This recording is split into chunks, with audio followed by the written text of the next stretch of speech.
오늘 주님을 위해서라는 제목으로 이 시간 잠시 말씀을 함께 나누고자 합니다. 오늘 로마서 14장 8절의 말씀에도 기록되어 있는 것 같이 우리는 살아도 주를 위해서 살아야 하며 죽어도 주를 위해서 죽어야 할 줄로 믿습니다. 첫 번째, 우리는 주님을 위해서 먼저 살아야 합니다. 우리가 주님을 위해서 살아간다라는 것은 참 많은 것을 생각해 볼 수 있습니다. 우리가 어떻게 하면 주님을 위해서 살아갈 수 있을까?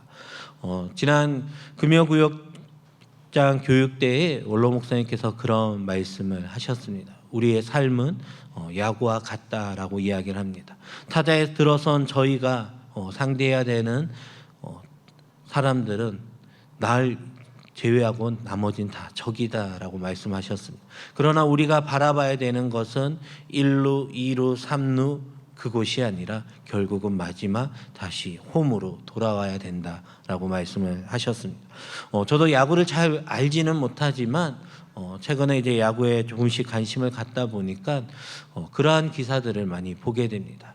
프로 선수들도 매년 시즌이 시작되기 전에 스프링 캠프를 준비하기도 하지만 그 전에 나의 몸을 만들기 위해서 개인적으로 훈련을 한다라고 합니다. 프로 선수라고 해서 매년 좋은 성적을 내느냐? 꼭 그렇지 않다라는 거죠. 어떤 한 해에 MVP가 되고 또 좋은 성적을 내었다고 해서 내년에 당연히 내가 좋은 성적을 낸다라고 할 수는 없다라는 것입니다. 그만큼 매년 기초를 잘 닦고 또 훈련을 해야만 그 해에 좋은 결과를 얻을 수 있다라고 합니다. 이승엽 선수가 그런 이야기한 것을 본 적이 있습니다. 내가 타격에 가서 타석에 서서 타격을 잘 하기 위해서 다른 사람들보다 더 연습을 하는데 하루에 더 많이 연습을 하고자 하는 것이 아니라 하루에 100번이라든지 300번이라든지 500번이라든지 그것을 꾸준히 한 달만 해도 그 숫자가 합쳐지면 크다라는 것입니다. 우리는 늘 기초를 잘 훈련을 쌓아야 한다라는 것입니다. 신앙의 기초는 바로 다른 것이 아니라 기도와 말씀과 예배인 줄로 믿습니다. 우리가 늘 공예배뿐만 아니라 하나님 앞에 드려지는 이 모든 예배에 우리는 힘써 나와서 예배를 잘 지켜야 합니다. 그리고 우리는 늘 기도의 자리를 잘 지켜야 될 줄로 믿습니다. 어려울 때만 기도하는 것이 아니라 내가 어떠한 경우에도 하나님 앞에 우리는 늘 기도해야 합니다. 그리고 우리가 주님을 위해서 살아간다라면 우리의 삶에 있어서 늘 기쁨이 있어야 될 줄로 믿습니다. 근데 우리가 기뻐서만 기쁨이 있는 것이 아니라 하나님이 나와 함께 하시기에 우리 안에 기쁨이 있게 되는 줄로 믿습니다. 제가 지난 한 달 동안 장례라든지 신방을 다녀왔던 거리를 우연찮게 이제 살펴보니까 한 2,000km 정도 되더라고요. 근데 참 감사하게도 그 거리를 다녀올 때마다 늘 감사했던 기억들이 있습니다. 왜냐하면 다른 것이 아니라 그 가정에 가서 하나님의 또 말씀을 전하고 또 위로할 때에 하나님께서 주시는 은혜들이 있다라는 거죠. 우리는 그것을 바라보고 가야 합니다. 오늘 너무 먼데 이걸 어떻게 다녀올까 이런 마음으로 가면 갔다 오는 내내 힘들어질 수밖에 없습니다. 그러나 우리가 늘 기쁨으로 하나님이 부족한 나를 이렇게 사용하여 주셔서 감사합니다라는 그런 마음으로 가면 우리는 갔다 오는 그 시간들이 절대로 힘들거나 어려운 시간이 되지 않을 줄로 믿습니다. 우리의 신앙생활도 마찬가지입니다. 교회에 늘 나아가야 되는 것이 부담스러울 수 있고 힘들 수도 있습니다. 그러나 하나님이 나를 사랑하시는 그 사랑을 바라보고 나아온다라면 우리는 그 교회에 나오는 것이 가장 기쁜 시간이 될 줄로 믿습니다. 그래서 우리는 늘 주님께 우리의 시선이 맞춰주어야 합니다. 하나님이 원하시는 곳이 어디인지 우리는 찾아야 되고 하나님이 원하시는 이들을 위해서 우리는 늘 눈물로 기도해야 합니다. 우리가 늘 교회에서 배운 것은 다른 것이 아니라 어려운 이들에게 우리는 섬겨야 되고 또 우리는 그들에게 하나님의 사랑을 전해야 될 줄로 믿습니다. 근데 그러려면 내 안에 사랑이 가득 차 있어야 된다는, 내 안에 사랑이 없으면서 다른 사람에게 사랑을 전할 수 있다? 불가능하다라는 거예요. 내 안에 강팍함이 가득하면서 내 입술에서 사랑의 언어가 나온다? 불가능하다라는 거예요. 네, 그러나 내 안에 예수 그리스도의 사랑이 가득할 때에 내 입술에서 하나님의 말이 또 하나님의 언어가 나오게 되는 줄로 믿습니다. 그래서 우리는 우리의 입술을 위해서도 늘 주장해야 합니다.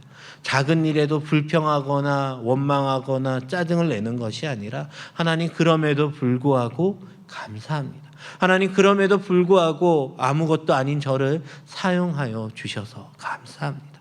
하나님 죽을 수밖에 없는 죄인인 저를 이렇게 아버지의 집에 나올 수 있게 해주셔서 감사합니다. 우리는 늘 그렇게 고백해야 될 줄로 믿습니다. 제가 야구에 이제 조금씩 관심을 갖다 보니까요, 야구에 있어서 가장 중요한 사람들이 누구냐라면, 물론 프로 선수일 수도 있지만 그 선수들을 한 팀으로 또 이끌어가는 바로 감독이 가장 중요하다라는 거예요. 어떠한 감독을 만나느냐에 따라서 그 감독을 통하여서 우리는 또 좋은 결과를 얻게 되고 또 승리를 하게 됩니다. 프로 야구에 보면 많은 감독들이 있습니다. 근데 그 감독들을 보면 오래 가는 분들도 있지만 때로는 그 팀의 성적을 두고 스스로 물러나기도 합니다. 근데 우리는 좋은 스승을 만나는 것이 얼마나 귀한지를 이제 야구를 통해서도 저도 조금씩 보게 되었었는데요. 한 감독님이 그런 이야기를 합니다. 우리가 한 경기 한 경기 이기는 것의 목적이 아니라 시즌에 있어서는 우리는 다 이기기 위해서 최선을 다해야 된다는 거예요. 내가 지는 것을 먼저 생각하는 것이 아니라 오늘 이 경기가 질 수밖에 없지만 그러나 포기하지 않아야 되는 것은 다음 날 그 팀과 또 경기가 있기 때문이다라는 거예요. 내가 이 시간 포기해버리면 다음 날 그 시합도 영향을 받게 된다라는 거예요. 우리의 삶도 참 그런 것 같습니다. 우리가 하나님 앞에 매어 달리고 눈물로 기도할 때에 이번 일이 되지 않았다라고 해서 하나님 왜 저를 버리셨습니까? 라고 하는 것이 아니라 우리는 끝까지 늘 기도의 자리에 기도의 줄을 놓지 않아야 될 줄로 믿습니다. 우리는 하나님을 사랑하고 하나님의 마음 안에 들기 위해서 늘 최선을 다할 때에 하나님께서 우리의 삶을 인도하여 주실 줄로 믿습니다. 근데 우리에게 하나님께서 참 좋은 목자를 보내어 주셨습니다. 바로 하나님께서 가장 사랑하는 그 아들 예수 그리스도를 우리를 위해서 보내어 주셨습니다. 예수님은 이 땅에 오셔서 우리에게 그렇게 말씀하십니다. 나는 선한 목자다. 그 목자가 누군지가 참 중요하다라는 거죠. 우리는 그 목자를 따라가면 되고요. 그 목자가 우리에게 보여주셨던 그 삶을 따라갈 때 우리는 그 삶이 가장 복된 삶이고 가장 행복한 길인 줄로 믿습니다. 예수님께서 이 땅에서 보여주셨던 그 삶은 다른 것이 아니라 어려운 이들, 가난하고 병들고 또 고아와 가부를 위해서 이 땅에서 그들을 위해서 친구가 되어주셨습니다. 우리는 한번 생각해 보셨으면 좋겠습니다. 과연 나는 얼마나 많은 사람들을 섬기고 있는지, 그리고 아파하고 힘들어하고 있는 이들을 얼마나 주님의 사랑으로 품고 있고 그들을 위해서 기도하고 있는지 우리는 뒤돌아봤으면 좋겠습니다. 저도 교구를 섬기면서 늘 그런 마음들을 가지고 있습니다. 어떻게 하면 한 분이라도 더 섬길 수 있고 더 신경 쓸 수 있을까? 저도 이제 교구를 섬기다 보면 참 많은 분들이 계십니다. 근데 제가 다 기억을 할 수 있느냐? 꼭 그렇지 못한다라는 거예요. 그렇기 때문에 최대한 그분들이 상처를 받지 않도록 늘 그분들의 기도의 제목을 늘 기억하려고 노력하고요. 또 그분들의 상황을 알기 위해서 많이 노력을 합니다. 그러나 제가 그 일들을 감당하는 데 있어서 저 혼자 한다라면 불가능하다라는. 근데 누가 도와주시냐라면 아마 이 자리에 해당되시는 분들도 계시겠지만 바로 구역장님들이 도와주시기 때문에 저희가 또 교구를 섬길 수 있게 되는 것 같습니다. 구역장님들께서 누구보다도 구역원들의 상황을 잘 알기 때문에 그 상황을 다 저희에게 알려주시며 저희가 또 같이 기도하고 또 때에 따라서 신방도 가고 또 함께 전화로 기도하기도 합니다. 근데 우리는 그 일들을 통하여서 내가 하는 그 일이 어떻게 보면 작은 일 같고 아무것도 아닌 것 같지만 하나님 보시기에 가장 복된 삶인 줄로 믿습니다. 하나님의 일들을 우리는 함께 동역하면서 나아간다는 것. 구역장님들이 저희를 도와주시는 것처럼 저희도 저희의 목회가 아니라 담임 목사님, 원로 목사님의 목회에 저희도 아주 작은 도움을 드리고자 최선을 다해야 되는 줄로 믿습니다. 우리가 그렇게 하나님께서 우리에게 맡겨주신 한 영혼 한 영혼을 위해서 최선을 다할 때에 우리는 그 걸음걸음이 바로 주님과 함께 동행하는 삶인 줄로 믿습니다. 우리의 삶의 목적은 다른 것이 아니라 내가 돈을 많이 벌고 건강하기 위해서가 아니라 하나님을 위해서 살아갈 때에 나머지는 하나님께서 채워주실 줄로 믿습니다. 주의 일들을 감당할 때 하나님 건강 주시지 않으면 우리가 감당할 수 없기에 하나님께서 우리에게 건강을 주실 줄로 믿습니다. 또 때로는 주의 일들을 감당하기 위해서 물질이 필요할 때도 있습니다. 그럴 때에 우리가 최선을 다해서 물질을 버는 것이 아니라 우리는 최선을 다하지만 우리의 물질의 축복을 주시는 것은 하나님이 우리에게 물질의 축복을 허락하여 주실 줄로 믿습니다. 그래서 우리는 늘 하나님 앞에 최선을 다하여 믿음으로 나아갈 때 하나님께서 우리와 함께하여 주실 줄로 믿습니다. 그리고 두 번째는 우리는 주님을 위해서 살아가야 되는 줄, 죽어야 되는 줄로 믿습니다. 근데 우리가 주님을 위해서 죽는다라는 것이 참 어떤 말인지 저도 묵상하면서 참 많이 고민을 많이 했었습니다. 과연 어떻게 하면 주님을 위해서 죽는 것일까? 물론 우리가 흔히 딱 생각할 수 있는 것이 한 가지가 있습니다. 무엇이냐면 바로 순교입니다. 근데 여기 계신 모든 분들이 다 순교해야 됩니다라고 얘기하면 우리가 다 선교사로 나가야 되는 건 아니잖아요. 근데 주님을 위해서 죽는다라는 것은 무엇이냐라면 우리가 우리의 삶의 마지막까지 하나님과 함께 동행해야 된다는 금요구역장 권찰교육 때도 원로 목사님 말씀하셨지만 아무리 장로님이어도 우리가 준비되어져 있지 않으면 마지막 임종을 앞두고도 사탄이 우리를 넘어뜨리려고 계속 시험한다라는. 우리는 끝까지 하나님 앞에 있어서 우리의 마지막까지 주님만 바라볼 수 있도록 우리는 기도해야 된다라는. 저도 장례 예식을 참 많이 다녀보지만 장례 예식에 다녀보면 대부분의 모든 모습들이 어떠냐라면 많이 우십니다. 근데 그 중에 아무도 울지 않는 가정들이 있습니다.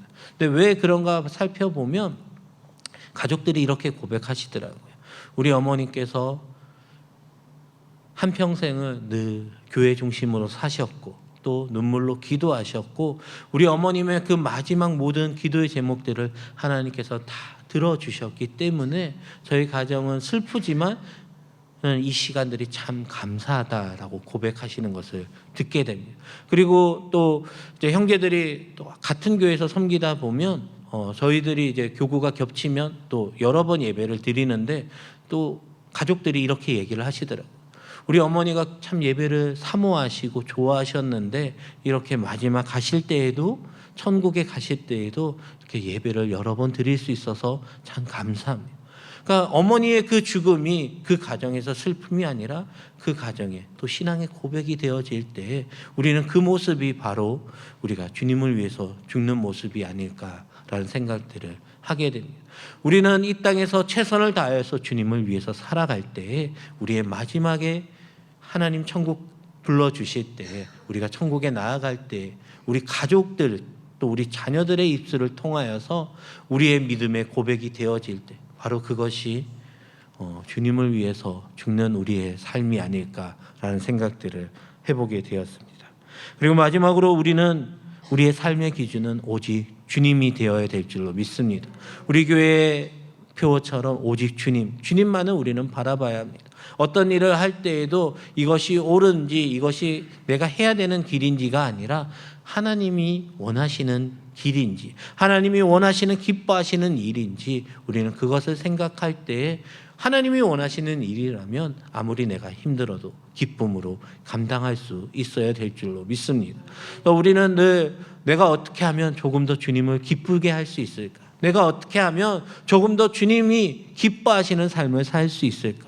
우리는 그러기 위해서 주님이 기뻐하시는 일들을 찾으려면 두 가지를 참 많이 해야 될 것 같습니다. 첫 번째는 먼저 내가 하나님의 말씀을 읽어야 합니다. 창세기부터 요한계시록까지 하나님께서 우리에게 직접적으로 말씀해 주신 그 말씀을 늘 묵상하고 기억할 때에 또 하나님께서 우리는 말씀을 읽을 때마다 주시는 은혜들이 있다라는 거죠.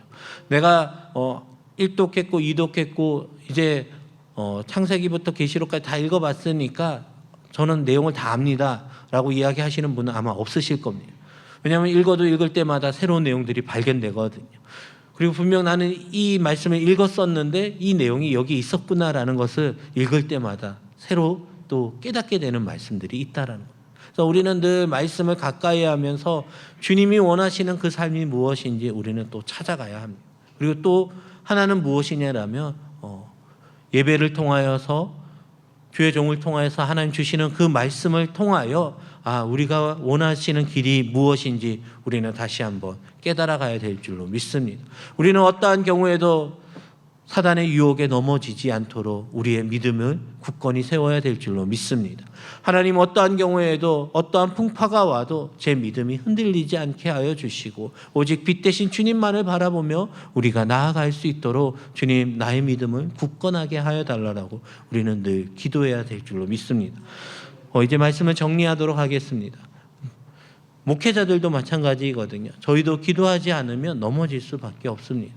기도하지 않으면 저희의 입술도 불평할 수밖에 없습니다. 그러나 늘 하나님을 닮고 예수님을 닮고 또 우리 사랑하는 원로 목사님, 담임 목사님을 닮아가기 위해서 늘 노력하다 보면 그럴 때 어떤 마음이 생기냐라면 주님의 일들을 감당하는 데 있어서 물론 체력적으로 힘들지 않다라고 얘기하면 거짓말일 것 같습니다. 그러나 그 일들을 감당하면서 하나님 주시는 은혜들을 누리고 또 경험하다 보니까 그것이 참 감사하고 또 그 일들을 감당할 수 있는 또 주의 종의 자리로 불러주신 것이 감사하게 되는 줄로 믿습니다. 저희들뿐만 아니라 우리 사랑하는 성도분들도 하나님 앞에 있어서 늘 기도할 때에 주님 주시는 그 은혜들을 많이 누리실 수 있었으면 좋겠습니다. 우리가 이제는 길어서 100세 시대라고 이야기하지만 그 시대들을 나를 위해서 우리 가족들이 부유하기 위해서 살아가는 그 목적이 아니라 주님을 위해서 내가 어떻게 하면 주님을 위해서 더 살아가기 위해서 노력하고 내 마지막 그 하나님 부르시는 그 날에 우리 사랑하는 자녀들을 통하여서 이 모든 것이 하나님의 은혜였습니다라고 우리가 고백되어질 수 있도록 우리의 마지막 삶까지도 하나님을 위해서 살아갈 때 우리가 천국 가서 하나님께서 가장 기뻐하셨던 또 기뻐하시는 그 삶을 살았다라고 축복받게 되는 저와 여러분이 되시기를 간절히 소망합니다.